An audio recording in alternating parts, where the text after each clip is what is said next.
Վրաստանի տուրիզմի մասին օրենքի 12-րդ կետը իրապես նախատեսում է բժշկական և դժբախտ պատահարների պարտադիր ապահովագրություն, սակայն լրատվականներում տարածվող այն պնդումները, որ 2026 թվականի հունվարի 1-ից այդ օրենքը գործարկվելու է, իրականում սխալ մեկնաբանությունների առիթ է եղել, քանի դեռ Վրաստանի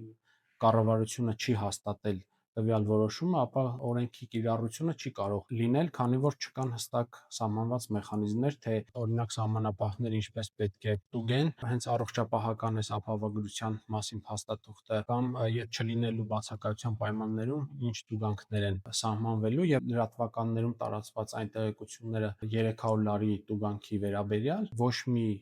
պաշտոնական աղբյուրներում չկա նաև տուրիզմի մասին օրենքի այս դրույթներից ոչ մեկում, այսպիսով կարող ենք եզրակացնել, որ կա հավանական երկու սցենար, եթե մինչև 2026 թվականի հունվարի 1-ը Վրաստանի կառավարությունը հաստատի օրենքով պահանջված որոշումը մեխանիզմների վերաբերյալ, ապա հնարավոր է, որ արդեն օրենքը կարողանա կիրառություն ստանալ եւ գործարկվել, իսկ երկրորդ հավանական սցենարներից մեկն էլ այն է, որ 2026 թվականի հունվարի 1-ից հետո,